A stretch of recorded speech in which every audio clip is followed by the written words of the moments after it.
right. Hi, everyone. We're back on another episode of the Type A podcast. So, Ed, I was away on a week-long trip to Hong Kong and Shenzhen. Yeah. How was it? I mean, it was Shenzhen. I hear It was Shenzhen is amazing. Yes, it is.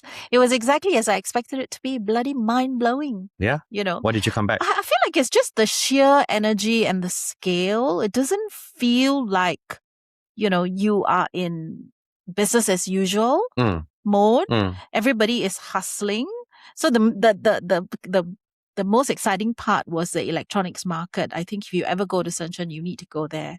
To me, it feels like a fish market without the smell. Okay. Because every possible component, right? Whether it's a wire, a battery, any accessory, headphones, AI glasses, even. Have you been to Shenzhen? Not since 2008, I think. Oh, I think much has changed, right? I imagine it has, yeah. I was told many times that Shenzhen has come a long way. And most of my Hong Kong colleagues actually are saying that on weekends, most Hong Kongers actually go to Shenzhen for their weekends rather than stay in Hong Kong itself. So, yeah. Yeah. It's kind of like, in fact, the border crossing from Hong Kong to Shenzhen is like JB, and Singapore. It's like just take a train over, right? Yeah. It's literally just, bus, train, whatever. Yeah. So, anyway, so one of the people I met there was Francis Wong. Okay. He is retired now. Okay. Well, one of his presentations was really interesting to me, mostly because he has seen the long arc of tech transformation, right? Okay. I mean, he has worked with MNCs, with hospitals. So, like many Hong Kongers, actually, Francis was educated abroad. He studied in England, and he specialized in what is called organizational analysis. Okay. To generalize, I think it's HR. Okay. Well, okay. Yeah. But his presentation covered a whole range of things. So today we want to talk not just about the Chinese tech, but also about the impact on business, because he comes from a HR perspective, right? Yeah. The impact it has on jobs, for example. So Ed, you have a free consultancy with him. Sure thing. I mean, I think that's interesting, especially the Chinese tech part of it also, right? Because given what's happening with OpenClaw recently and, a little bit of the pushback on it, last couple of days as well. I think Chinese tech, as we discussed in a few episodes ago, it's not marketed as well as the Western tech is or the American techs are and stuff like that as well, right? And nobody really knows how good or how bad it really is. And there's also always this overarching fear of, your data privacy and things like that also. I think that's really interesting topic. I would probably reckon that most people right now, at least in this part of the hemisphere that are using AI platforms, are probably more likely to be using the American techs than they would be the Chinese techs for sure. So, but still, who's to say that change, right? Because we are seeing more people driving Chinese cars today than ever used to be. So maybe in a year's time, maybe that will happen. Yeah. In a year's time, we'll be talking about all the Chinese AI platforms instead. I know. So one of the questions I asked at Tencent, I think, if I'm not wrong, or Huawei, I asked at the Huawei presentation about, the preponderance of American tech, right? And so the guy asked me back, have you used DeepSeek? And I was like, good question. I have not used DeepSeek. Have you? You should turn the question back on him is, why haven't I used DeepSeek? That would be a relevant question, right? Why is it that we naturally gravitate towards ChatGPT or your Claudes or your Perplexities and all that, right? Exactly. So interesting, right? Yeah. Okay. So we'll dial him in, okay? Okay. He's calling in from Hong Kong. Hi, Francis. Welcome to the Singapore podcast. Hi, Crispina. Nice meeting you. Yeah, and Edwin's with us as well. Okay, so Francis, one thing that I was telling Edwin before, you came on was how amazed I was about Chinese tech. To me, the pace of tech is dizzying. Right. I visited quite a few companies. Just, it was just incredible. So maybe we can start off there. How is it that they're so far, ahead, so fast? Chinese technological development is not just a instant kind of product. It is a product of many years. I think it's a planned initiative by the central government. in particular, China has a very strong scientific and research base and engineering to kind of generate the current state. In 1949, when China was taken over by the Communist Party, it was a very poor country, very poor. I worked in Guangzhou in 1995. Still at the time, it was still, everything was developing. Guangzhou was like a construction site and nothing happened, But in the 1960s, China already kind of developed its own atomic bomb.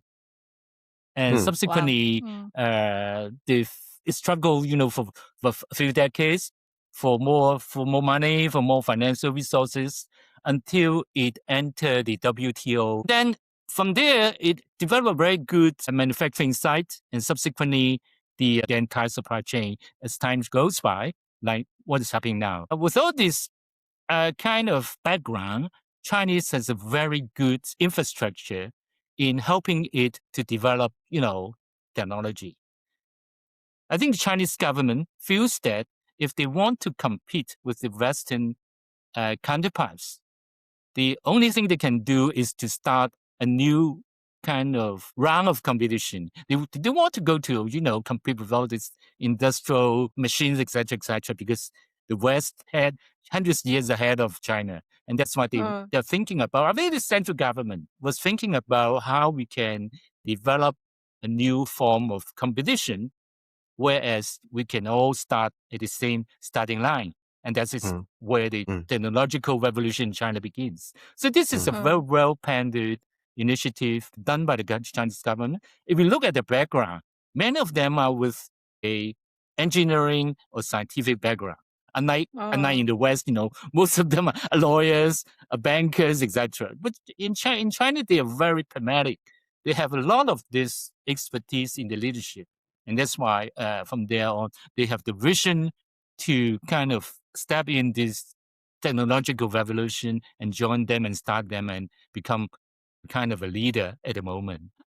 But Francis, why is it you think that, for in terms of the majority of people probably in outside of Asia and also I guess in countries like Singapore, for example, that the Western kind of technology is far more adopted than the Chinese technology actually is, right?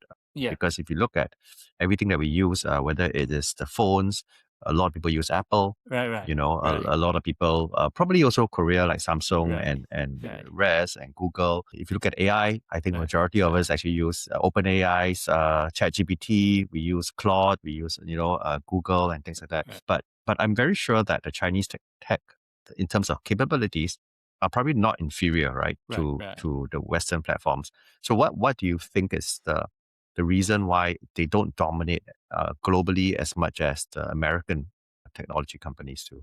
I think this is partially political because, Americans has from time to time sectioned all the Chinese leading technology companies like Huawei. But China has its own population. We have around 1.3 billion people to support all this technology. Particular big data, I think the Chinese government is very smart to understand that they have to retain the big data within their own country, and that's why they developed Tencent, they developed Baidu, etc., etc. If you look at the world at the present moment, I think in Europe is particular. In Europe is a bit very difficult because all the social medias are kind of dominated by the Americans. So they don't have big data, so to speak. Or the big data is controlled by America. And that's why, a lot of the development has to lean towards the American kind of sector. But when China, they can be very independent. They can do whatever they like because they have the big data.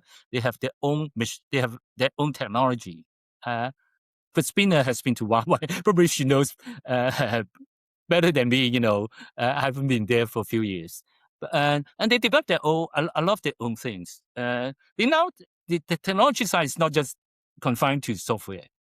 Huawei developed all the 5G, 6G, 7G hardwares as well. So they have the entire kind of supply chain in terms of the current technology. And that's why they can take off so fast.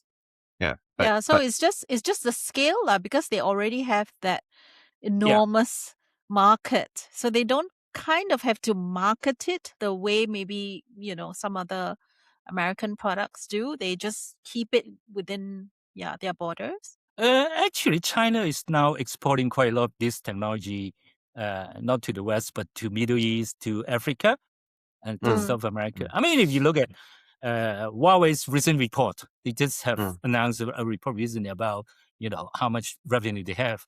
A lot of the revenues of Middle East, Africa, and also South America. So kind of they are now currently move the market, to other, just like electronic vehicles. Americans sanction the Chinese EVs. In Europe, they impose a very heavy tariff over there. And then they start selling cars in South America, in Asia, in Malaysia, in Indonesia. Proton actually is a Chinese vehicle. And China also uses a lot of the Western brand names, like they bought the Western companies and then to market them. So even I think in terms of electronics, in terms of other products, a lot of, if you heard it, it's kind of like a Western branding, but actually it's China. Like the robot, the industrial robot. Have you heard about a company called KUKA? It's called KUKA. It's a German name, but it's actually a Chinese company. KUK, yes, KUKA. Yeah, it's a German robotic industrial manufacturer, but actually it's bought by a Chinese company. So it's a Chinese company. MG is a Chinese company. Volvo is a Chinese company, So, Ed, you drive an MG car. I do drive an MG, and I am aware that. Do you? Yes, MG I is do. bought by is a Chinese company. I am aware. I'm aware that they bought over the UK brand, and they completely, changed the size and market share of the company. And Proton as well. in Malaysia. Proton is also Geely. Is also China. Yeah, actually, that was true. One of the things I was surprised to learn when I went to BYD is that actually they are suppliers to all the major brands, Apple, Samsung. Right. Yeah. In terms of batteries, phone batteries. Yeah, they are now discussing with Mercedes. Maybe Mercedes use the kind of infrastructure to produce the future Mercedes electronic cars. Yeah. But Francis, that is consumer products, right? Like cars and phones. Right. I think when we are talking about AI tools, that this whole idea of security in big data comes into play, which then there's another layer which we need to be more aware of, right? Right. Technically, the more I'm using the more I'm using AI, the more my data is going to an American company, so to speak. Is that how you would look at it? I think this is correct. Whenever, I keep on saying in this world, we don't have privacy at the moment because whatever you do, your data or your identity is somehow either moving to a database in China or in America, or anywhere. So forget about that. Just do the right thing. Okay. I think, Francis, I like to address a little bit about you did a workshop, right? About talent in Hong Kong and Shenzhen. There are a few things that you spoke about that I thought was really interesting. But on this podcast, we've discussed this with many, many different guests. And obviously, one of the biggest concerns we actually have is the displacement of jobs, right? Because with the AI revolution, it's not just blue collar displacement. We're also looking at cognitive displacement as well. You did talk a little bit about that. I think, if I'm not wrong, that essentially technology doesn't change the need that businesses actually would need to serve human needs as well. That is true, but at the same time, over time, you've seen that human needs have been redefined by technology as well, right? Because, for example, social media, it might have started with just how to connect with people, but it then created a human need, psychological needs like validation and things like that as well.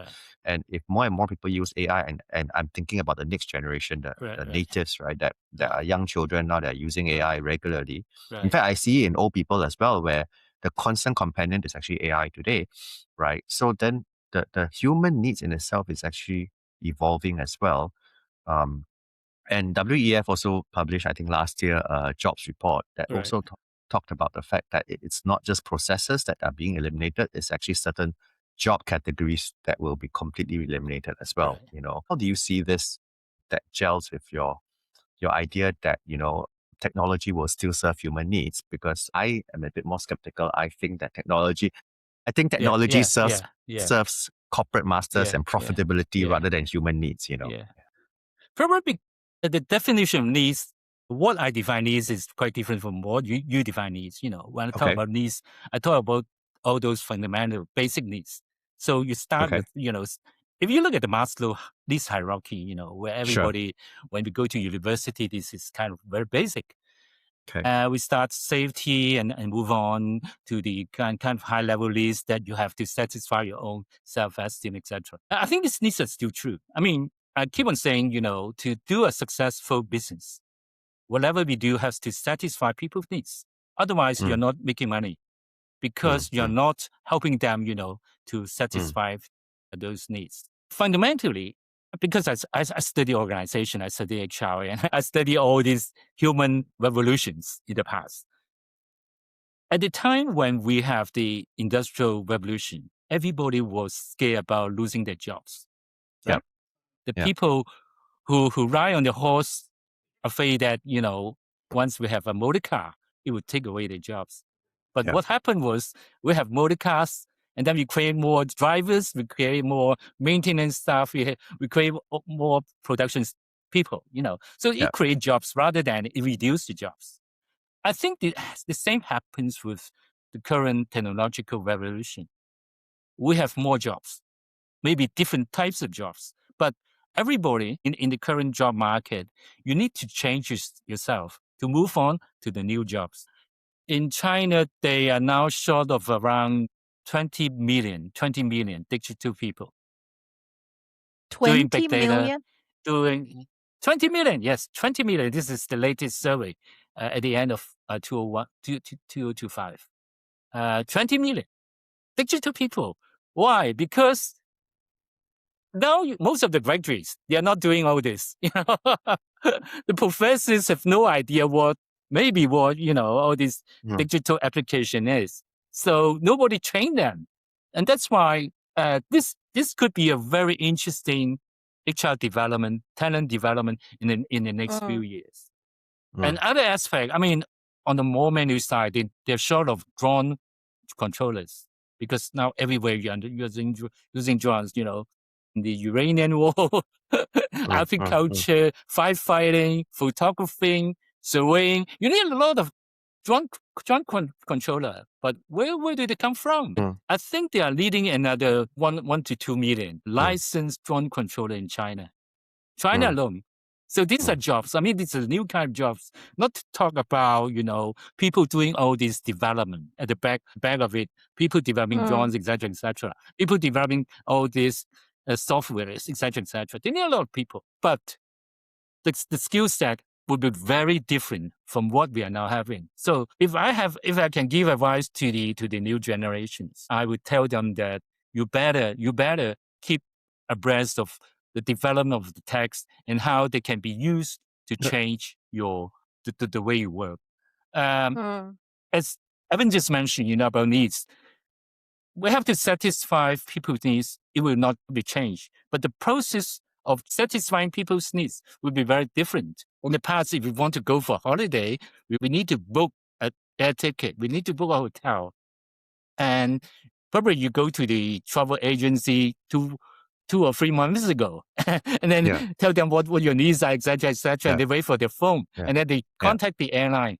But now it's just you just do it instantly. OpenClaw does it for you. Yeah, you're done. But by achieving all this, at the back of it, there are a lot of process change. So this process change, in general, we call it disruption. We try to disrupt the process. Like Uber, you know, they disrupt the taxi service. The ride hailing, Yeah. We're still taking people from one place to another, but the way we do it is very different. We're still providing holidays. I mean, arranging holidays for the people, but the way we provide is very different. So this is how it happened. I mean, it will happen even more and more and more. I can see a lot of opportunities through my 40 years management. I feel that a lot of the way we are now doing can be changed using technology. Some of the guests that we've spoken to, however, mentioned that this revolution is actually quite different from the previous industrial revolutions in several ways. One we just mentioned is about cognitive displacement. The other one is actually the pace of development of this revolution is significantly different. So I want to go back to the point about you talk about young people and keeping abreast of it. And we've said several times on this podcast that, 4 years ago, you look at where technology was evolving, you would say, oh, if I go and learn coding at a university, right, that would be a very good career that I will have when I graduate, right? Now, these graduates that are coming out are now facing a world where the AI is coding better than the humans can. Yes. So they are going to find themselves with a degree that not necessarily is going to get them a job when they actually graduate. And so I hear what you're actually saying, but I don't know that humanity has actually faced something as fast developing as what AI seems to be right now. And you talk about keeping abreast. I, as a professional that uses AI regularly, I have to refresh myself every 1 month, 2 months True. to know what's the latest, to actually do as well. How is it possible for young people to be able to keep abreast? Because humanity that I've noticed, it tends to be comfort is actually where you eventually land. So if I like using ChatGPT, I will always keep using ChatGPT for the next 1-2 years, right? I wouldn't say every month I go and see, is something else better than ChatGPT, for example. In your experience, do you think this is something that humans can really keep pace with the way that it's developing right now? You make a few points. I want to kind of explain it one by one. Yes, it's true. The pace of development of technology is quicker and quicker and quicker for the simple reason that AI creates more AI.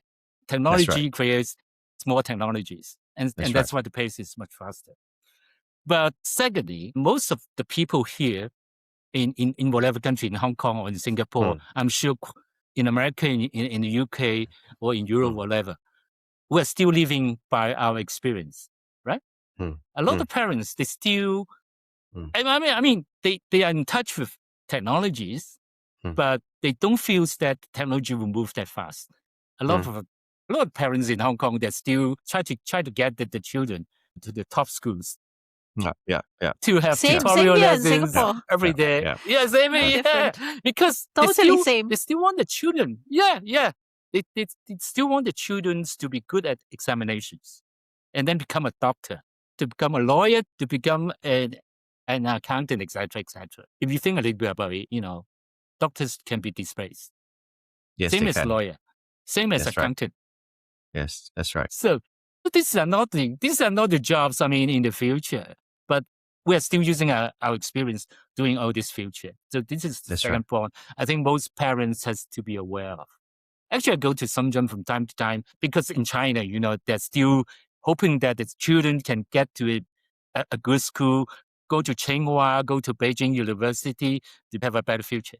But tell them, the future's requirements for talent will be very different. I just try to help them to explore. I'm not going to tell them, which profession that suits the children. So this is the second point. The third point is, you just mentioned that technology maybe remove a lot of jobs or whatever, change the world so fast that it doesn't give us any opportunities. But I think we need to understand a little bit about technologies. There are three kind of technologies I think is quite essential. Number one is internet. Internet connect people. Internet connect everybody's mind. So internet is about connection. Connection actually create a lot of opportunities for us. A lot of young people told me that they don't have opportunities currently compared with our generation. I told them that you are completely wrong. Because in my time, 30, 40 years ago, if you can sell a product within 50 kilometers, you're already doing very well, right? But now you can sell, whatever you have an idea, you can sell it globally without any limit. So your opportunity, just geographically, your opportunity are much bigger. And because of technology, everybody start with the same starting line. Your professor maybe learn with you at the same time. Your employer maybe learn with you at the same time. So the young people all start with the same starting line. It's just a matter of how you look at the future, what you want to learn, and how you can achieve that, how to apply those in your business. That matters most. And I think, we need to have a deeper thought, on all this.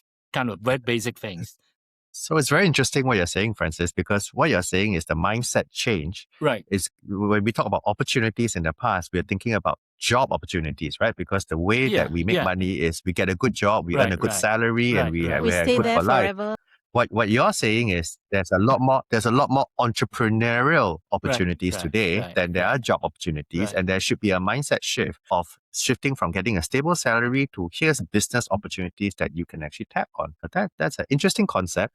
I'm not sure how many parents will say, don't study, just go and think of business ideas. No. I don't think he's saying don't study, but yeah, one of the slides, Francis, that I really enjoy, one of the things you had laid out was, what are the traits the differences between Hong Kong and China? I couldn't help but notice that Singapore has very similar traits, right? You talked about being entrepreneurial, right? To be very curious about things, to not focus so much on just getting A's in class. And you were saying something like a kid who enters university after 2000, look, they are not going to use what they learned in school. So what would you advise parents to focus their kids to learn? Like, what kind of things would you encourage them to learn? Let me go back to our last question. Edwin talked about employment. I think a lot of people already reading. I read a few books some few years ago already. They talk about future employment. The question is whether we have employment or not is a question. Because we get used to when you're born, you get a job, you're employed by somebody, But that one is very stupid. They employ your time. They're not employing your result. They're not employing your output, right? So even if you don't have anything to do, they still ask you to go back to the office and give you money. Yeah. But with technology, I think this will be changed. Actually, a lot of experts, they already anticipate that in future, the company will not buy your time. They will buy your output. Because with time, with technology, they can monitor your performance quite easily. So they're not going to buy your time. They buy your output. They buy what you do. So maybe in future, instead of employed it, the word employed it may be redundant. It may be everybody become an individual contractor. So they ask people to bid for that solution. And then everybody, you can maybe can form your own team and bid for it. I mean, this concept has been kind of introduced a few years ago by a lot of experts on the job market. So this is one thing. And the second thing, I go back to Crispina about your requirement for the future. I want to point out that now, if you want to become a professional, you will go to university, right? Mm-hmm. But I think in the future, university's role will be a little bit quite worrisome. It doesn't have a role, so to speak. It doesn't have a role? Oh my God. Okay. All right. Okay. I explain you why. Actually, this is not my idea. Yeah. Okay. This is the idea of the owner of Baidu. Okay. Baidu? Baidu's owner. He wrote about, he talked about, I think he's quite right. He mentioned that university actually plays two roles. Number one is transfer of knowledge. You transfer knowledge to a student. And second one is development, research and development. University did a lot of research of all the science, etc. But transfer of knowledge can be replaced by online because everybody, if I have time, if I have the basic kind of language knowledge, if I have curiosity, I can learn online. I learned big data from Microsoft online. Taught me by the chief technologies officer, one of the world's best, taught me big data. I don't have to rely on the university in Hong Kong, the professors over there. So I can learn quite easily. Then we'll talk about research and development. If you think about it, now a lot of tech firms, they have much more money to do the research and development, talent, and they're checking talent to do research development by the university. And actually, a lot of tech firms actually, it's not just Facebook, Google, Tencent, Alibaba, and Baidu. They are not doing just search engine or whatever. They are doing a lot of human research R&D in terms of medical, in terms of educational. So one day, later, you will find out that they will have a new path, a completely new path to change the way of our current living. Okay, and this is kind of the role of the education institution. And then the third, I come to what we need in the future. I think if we want to become distinguished ourselves, from others, there are a few things we must learn. Number one is we are not technologists, we are not scientists, we're not there to write coding. So I think I keep on. I have Thank goodness. Sometime, I debate with all the people in the education bureau about because in Hong Kong, in secondary school, they learn coding. I think that's useless. We are not technologists. We are not engineers. There may be people who do all this programming in the future, but most of us are, we are kind of conducting business to make people happier, to satisfy people's needs. But we need to understand the basic function of these technologies. What is AI? What is big data? What is internet? These are the fundamental elements. Yeah. Internet is about connecting people.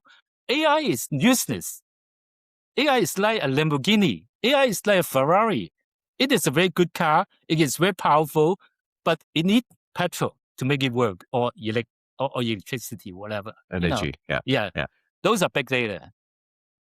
The energy is big data.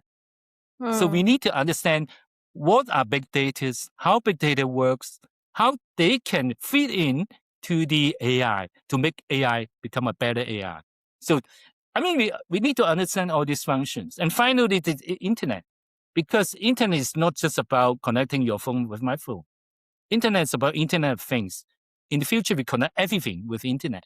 Your car, over your car, you can study on your car and connecting or having conference in the car, whatever. So this is, this very basic technology has its own function. I think the young people, they need to learn all this. But unfortunately, in schools, they're not teaching them, unfortunately. The second thing, I think, is language, because we are living in a kind of global world. We are global citizens. So I think we need to learn as many languages as possible. When I go to China, I tell them, despite you hate learning, you hate English, you have to learn it, because unfortunately, it is the global commercial language. If you have a meeting with somebody in other parts of the world, even in America, they speak Spanish, they speak Portuguese in South America. English is still the most common language. You have to communicate. So I think you need to learn language. You need to have a lot of curiosity. Curious about status, and you must always reject status quo. What is currently doing is wrong. And then you find a way to use technology to change that. That's the future. But unfortunately, a lot of young people, they accept as it is. A lot of things. No, Edwin's has experience. Yeah, his staff just says, "Don't ask me the thing. Just tell me what to do." Oh yeah. Exactly. No, it's easier, right? It's less friction if my boss just tells me, "Okay, Crispy, you just learn this." I don't think it's friction. I don't think it's friction. I was actually talking to Crispina about your what you were talking about. In this very unstable environment today, where we are facing the threat of job displacements, I can understand why younger people desire a certain form of assurance and a certain form of structure within an organization. Right. And basically say, you know what, there's too much information coming in. There's too much that I can't deal with. And I'm young. I haven't even experienced life yet, right? I still want to go and meet a boyfriend or a girlfriend. I still want to, enjoy life, right? So within the job environment, it becomes more towards, hey, you guys, you bosses, you live life, you have a lot of experiences. You want to adopt all this new technology. Just tell us what you want, and we'll try and do and learn what you want as an organization. So, Francis, what you say is logical, but I also see that not everyone can adopt that kind of mindset. Right. And a lot of people will say, just tell us what to do. What to do? Yeah. But the world is now moving too fast. Begin with AI, virtually take over all this middleman. The people who said, I don't want to change, maybe they will be taken over easily. Because administration, most of them are managing people, doing administration, etc. I think they can be easily. I mean, in the past, they may not believe it. Even if you tell them, they may not believe it. But now, more and more people, once they use all this ChatGPT, now use all the Crow, etc., they realize that the risk is coming. It's not just there; it's coming, getting closer and closer. That's good, yeah. I think another possible way, probably, is to draw up all the talents. For example, if in future, if you're not kind of employed, if everybody is an individual contractor, then the future organization will be very much, I have a problem. Because companies are there to solve problems, right? Yeah. As a manager, I've been working 40 years, in various positions as a manager. Sometimes before the long weekend, before the Saturday and Friday afternoon, I think about, what I have done in the past 5 days. But honestly, whatever I did was basically solving problems. So we have to become very global, very kind of universal in replying. So I don't think there's only one answer. The world is getting very dynamic. I think you need to change as well. I'm not sure about the future, but I'm quite sure there will be no managers. There will be no managers in this world. I just have one last point to make, which is going back to what you said about the future company changing, and maybe they don't pay salaries based on your time anymore, based on your output. Right. But associated with that is actually a lot of implications, right? Because a lot of the current workforce that we currently have are protected by laws and regulations as well, right? Yes. And those laws and regulations are built on the idea of and how an employer needs to behave, and how a staff is not denied their salaries and things like that also, right? And a little bit of what I think what Francis is saying, Crispina, is also aligned with what you've seen over the last few years when the gig economy becomes stronger, right? When you start having more people driving Ubers or Grabs or doing delivery and things like that you needed to have new laws to come in to basically support them as well, so that the big companies don't get away with doing whatever they want to do. Oh, yeah. But if every single person becomes a contractor, we might then risk losing the kind of protection we have from regulations to be able to say, for example, have rest days, on leave and things like that. We always have to be on a competitive mindset, right? Because now our job is actually us versus the next guy as to who is going to get paid, right? So I don't know. I don't know how that's going to change the world if the companies are really going towards that. Yeah. Yeah, that's a bit of a scary thought because, the majority of people are employed by companies. But Edwin, I am seeing among some of my ex-students, I used to teach in the Polytechnic, Francis. So I am seeing quite a few of them choose the kind of jobs that don't have an employer. So, for example, they might be independent financial advisors. They might do live stream on TikTok, etc., etc. So that group is growing. Previously, it was always the kids come out of school, immediately apply to all the big companies, and then get a job and stay there and then move, etc. But now I'm seeing that much more of them are deciding, you know what, I'm going to try and do my own thing. I don't know that there definitely is an impact because, for example, in Singapore, your CPF, your Central Provident Fund, is used to pay for homes and your medical and stuff like that. So downstream, that is an issue. That's an issue. But Ed, you're right, lah. I mean, maybe the laws will have to keep up in a way. No, but it's not just laws. It's entire societal management structure will change. It's scary to think of that because so much of our protection today, Singapore, I'm sure in Hong Kong as well, if I'm not wrong, right, Francis, like your MPF and all that is supposed to be a retirement fund, but that's based on the idea of you having a salary as well. So you have a lot of if the world is changing that way, everything changes. It's not just about the way we earn money changes. It's actually all the protection that comes in to protect humanity will change as well. But if you look at history, before the Industrial Revolution, everybody was an individual businessman.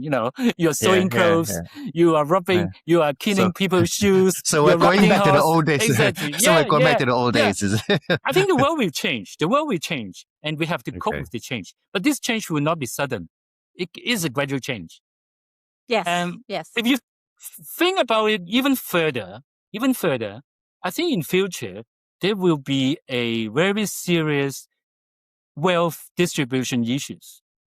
Oh yeah, because this is another common theme. Technologies, make some people very rich and make even more people even more stupid, right?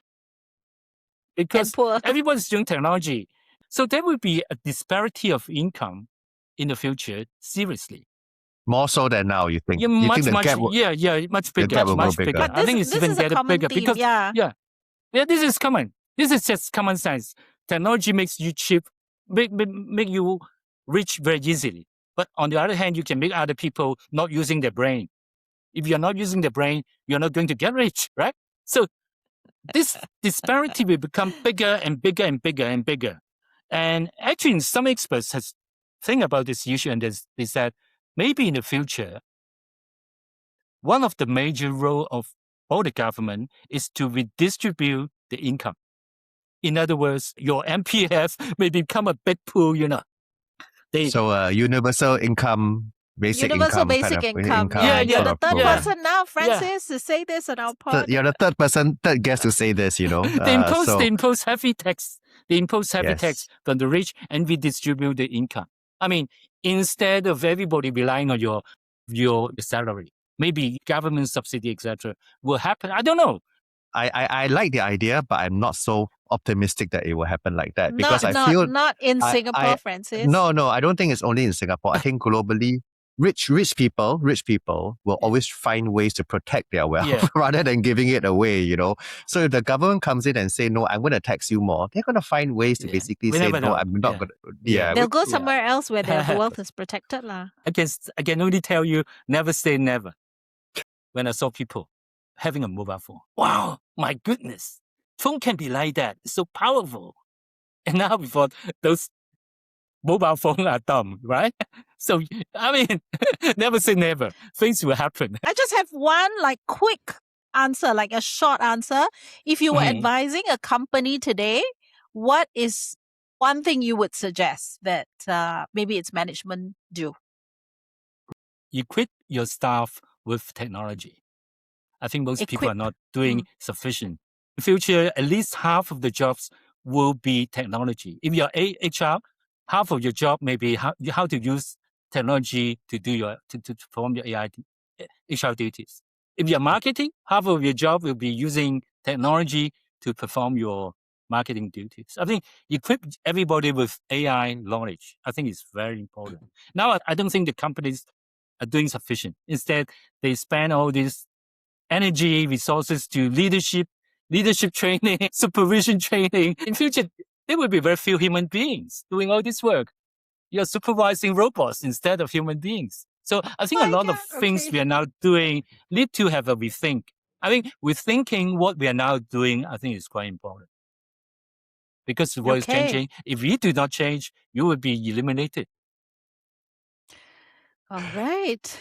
On that very positive note. And that is Terminator coming true, Crispina, as I said from when we are episode supervising 1. robots. Okay. Thank you, Francis, so much for this conversation. Thank you very much.